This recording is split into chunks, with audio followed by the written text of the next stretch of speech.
God put that dream in your head for a reason, bro. And don't let it go to waste. Because those people who are laughing at you, they're noticing. Because maybe God, maybe they see what could have been in you.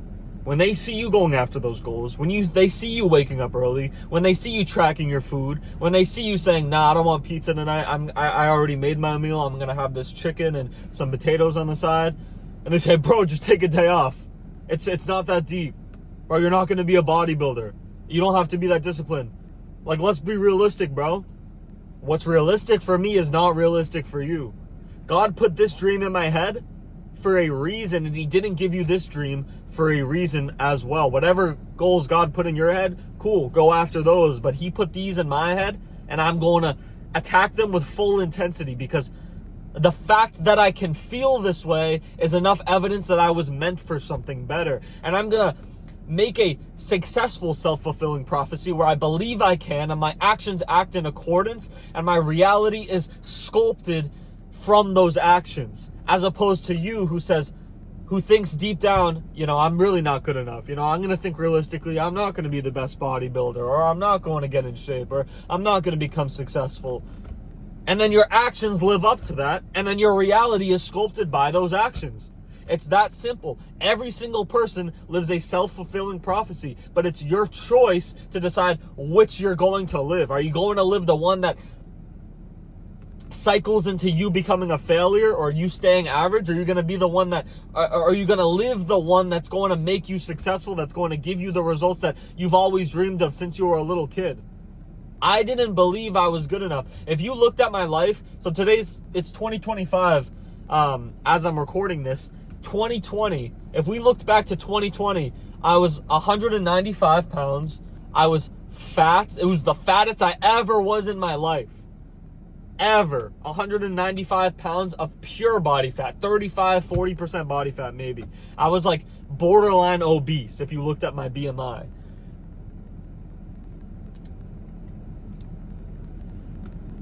Now, if you look at my life, I'm 175 pounds lean. I am coaching people. Not only did I get in shape, but I coach others to get in shape. I have a successful business off of that, off of being able to do what I love, and off of being able to provide the service that I needed so deeply back then, but through trial and error and trial and error and trial and error and trial and error and failure and failure and failure and failure and failure, and I could go on 100 times. Through that process, I developed a skill, and now I'm able to give back and allow and help people who are in my shoes accomplish the thing 100 times faster, get to the results 100 times faster. Because back in 2020, I was lost. I was depressed. I was anxious. The pandemic hit. That gave me an excuse to sit in my room and play video games all day. But then once the quarantine restrictions started to clear up, I was just a loser. And I had bad anxiety because all I knew was sitting in my room, and my comfort zone became so constrained. I was constricted by my comfort zone, where if I left the house, my anxiety would start to flare up in my head. And then when I actually wanted to get in shape and I started getting in the gym, every single time I'd get in the gym, I'd walk to the bathroom and have an anxiety attack. So all this goes to show how much your life can change in such a short period of time. And you need to start thinking in terms of decades instead of in terms of weeks or months. Like, one of the biggest problems I see with people is the fact that they think in challenges. They think in, how fast can I get abs? Let me do this 90-day core challenge, right, that my friends are doing on Facebook. And then by week 2, they're completely done with it, and they've gone back to their old habits, because that's not the way you build habits. That's not the way you build standards. Standards for yourself. How long did it take you to potty train? How long? It didn't take one day. Baby you wasn't like, yeah, let me see if I can only pee in the toilet, only poop in the toilet for the rest of my life. Boom, let's go. No, then I piss myself. Then I wet my bed. Then I crap my pants. It's like, that's not how you build standards. Now going to the bathroom is a standard for me, and it's surely a standard for you if you're a mentally sound person watching this video.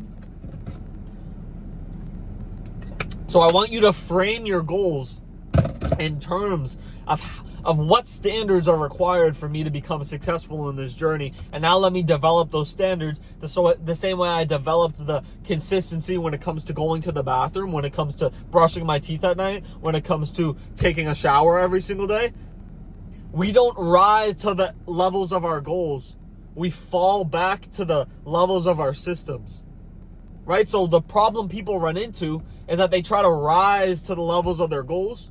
Day one, let me just completely rewire my lifestyle to where I was eating junk food. I was going to bed at 1 a.m. before. I was playing video games for 8 hours a day. And now, let me start waking up at 4 a.m.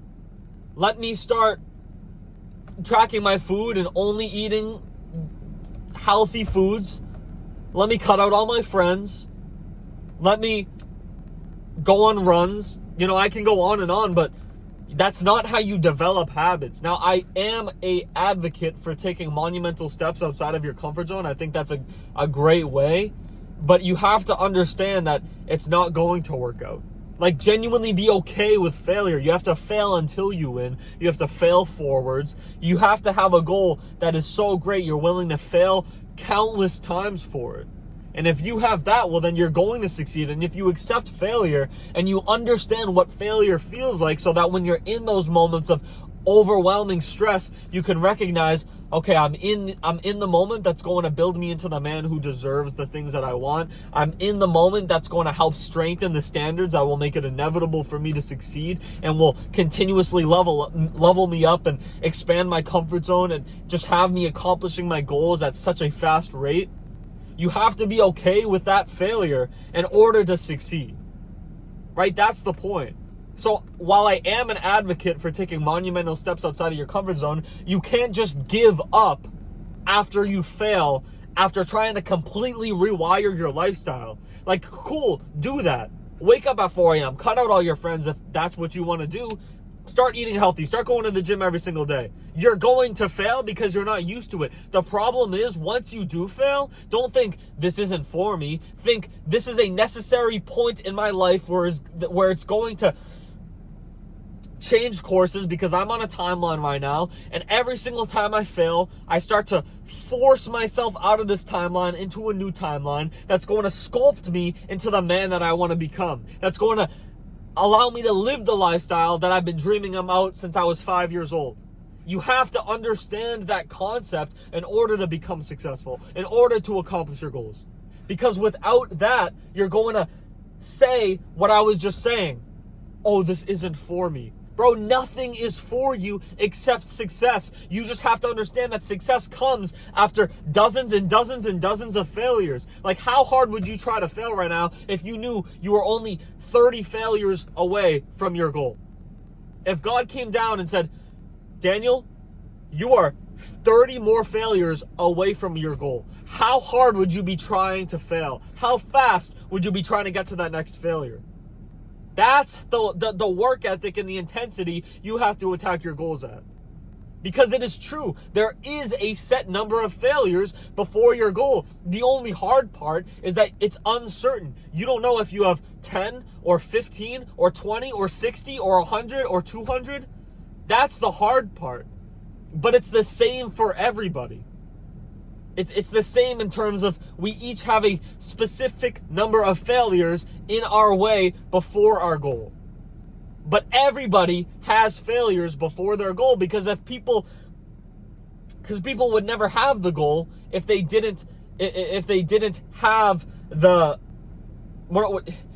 if people had the goal already, that would be an indicator of them being the person who deserves the goals that they want. The fact that you don't have a goal, the fact that you have a goal in your head and you don't have it in the moment, is an indication that you are not the man who's ready to have it yet. If you had it now, it would destroy you. You need to fail over and over and over and over again until you become the man who's worthy and who can actually handle it. With great power comes great responsibility. 6 months ago, I wouldn't have been ready to have a successful business. 5 years ago, I wouldn't be ready to get in shape because I would lose it within 2 months. God is preparing you. God has already prepared the way. He's just preparing you. That's the mindset you have to go into this with. God has already prepared the way. He's just preparing you. Every single time you fail is an indication that you need to grow, and that's the actual experience of you growing. That's your comfort zone expanding when you fail. And if you don't know what failure feels like, I'm sure you do, but I'll tell you what a failure feels like. You sit in your room, you look up at your ceiling, you're laying in bed, you think, I can't do this. You feel extremely overwhelmed. You feel stressed. You think, I'm just going to be a loser. There's no way I can overcome this. This is it for me. And then you do it anyways, and then you overcome anyways, and that, you're witnessing your comfort zone expanding. You're witnessing yourself leveling up when you overcome those moments. Because that's what failure really feels like. But like I said, you're only a set amount of failures until your goal. So set yourself up in a self-fulfilling prophecy where your goals are, where you believe in yourself, and especially for those who claim to be Christian or who claim that they were made in God's image.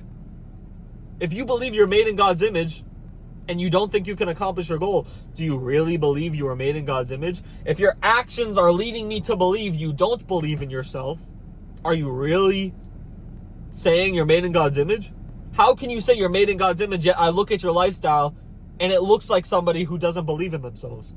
You're a hypocrite. Have your actions completely align with your words and set up that self-fulfilling prophecy in congruence with what you say you believe.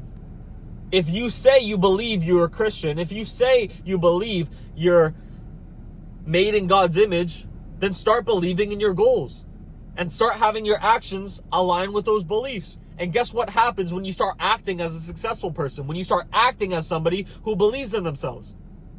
The results come. It's that simple. Start acting like the man who already has what you want, and you'll get what you want. It's that simple. And that'll completely rewire things for you. That'll completely change your life, because I guarantee you watching this haven't been living this way. You've been flowing through life. You've been hoping your life unfolds the way you want it to. And that's no way to live life, because those who truly believe they were made in God's image attack their goals with intensity and shape their lives manually with brute force, where their timeline is going like this. Their timeline is going like this. You're here right now, and this is your projected timeline of your trajectory. And through brute force, through brute failures, they push that timeline up, so it completely pushes them to a higher level. With brute force, with failures and overcoming, they overcome. That didn't make any sense.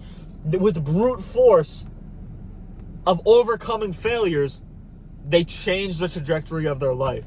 By acting as a successful person. What would the successful person do when he fails? He would say, I've been here before. I know I have to overcome this in order to become the man who's worthy of the things that I want. The fact that I failed on my journey to achieving this goal is an indication that I am not ready to have this goal yet. If I had this goal, it would destroy me. God has already prepared the way. He's just preparing me. And that's the message I want to share to you guys today. Peace out. I'll catch you guys on the next one.